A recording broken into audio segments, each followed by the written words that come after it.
Have you ever wondered what mono red in Pauper could look like when it wasn't trying to win faster than a bolt of lightning? Probably not. But I did, so I built this deck. Hello, I am the Pauper Guy. I am here today to talk about Mono Red Monarch. What is Mono Red Monarch? Does Red even have a Monarch card? This is a deck I've been working on for a little while, and I'm proud to say that I think it's one of the best brews I've ever made, and definitely a lot of fun to play. Mono Red Monarch is an unmistakably mid-range deck. It tries to control and outvalue faster decks, and it tries to burn out much slower decks. The deck mainly accomplishes this by making high-value plays, which is made possible by two very recently printed cards from Throne of Eldraine, Merchant of the Veil and Thrill of Possibility. Merchant of the Veil is a red 2/3 creature for 3 mana.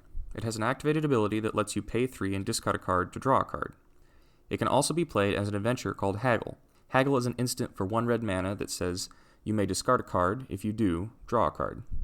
Thrill of Possibility is a red instant for 2 that has you discard a card as an additional cost and draws you 2 cards.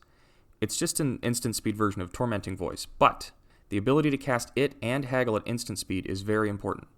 These 2 cards make up the core value engine of the deck. We run 4 copies of Merchant and 3 copies of Thrill. Along with them, we run 4 copies of Fiery Temper and Alchemist Greeting. Fiery Temper is a red instant for 3 that can deal 3 damage to any target. Alchemist Greeting is a red sorcery for 5 that deals 4 damage to target creature. Both of these cards can be cast for a much lower madness cost when they are discarded. This means that they can be used with our value engine cards to draw more cards while getting to cast them for cheap at instant speed. In addition to discard and madness cards, we run 4 copies of the ever-classic Lightning Bolt and 4 copies of Firebolt. To round out our fiery control package, we run 4 copies of Martyr of Ashes, a red 1/1 creature for 1 that allows you to pay 2 mana, sacrifice it, and reveal X red cards from your hand and deal X damage to all creatures without flying. This is a very powerful board wipe that usually only sees play in the sideboard of decks like Burn.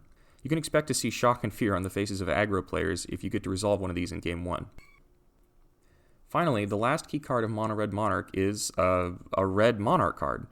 Crown-Hunter Hireling is a red 4/4 creature for 5 that makes you the Monarch when it enters the battlefield, and can't attack unless the defending player is the Monarch. This card is bad when compared to all the other Monarch cards, but it is exactly what this deck needs at its top end. Being the Monarch gives you an inevitability when combined with the sheer quantity of burn cards in this deck, and having a 4/4 blocker isn't too bad either. We run 4 because the extra card draw is very important, and much like Boros Monarch, this deck is good at holding onto the crown once it has it. This card gets even a little bit stranger when you realize that it is, unfortunately, not available on MTGO. It is a Pauper legal card, but it seems that the Great Pauper Unification may have left some cards behind, at least for Magic Online. The deck also runs 2 Burn Trail and a Spire Barrage to help close out the game faster, or to use as overpriced control in a pinch. 4 copies of Pillage let us slow down our opponent or hit a key artifact. The mana base is 17 Mountains, 3 Dwarven Mine, and 2 Radiant Fountain. The sideboard is mostly well-known staples except for the 4 copies of Peace Strider, a 3/3 artifact creature for 4 that gains you 3 life when it enters the battlefield. This is here for facing Burn, which is definitely our worst matchup.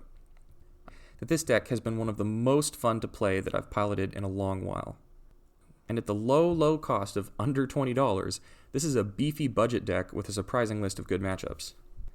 Thanks for listening, and if you're interested in hearing more about how the deck performs, how I made card decisions, previous versions of the deck, and how specific matchups against other common Pauper decks go, you can click on the link on screen to go to my follow-up video about this deck.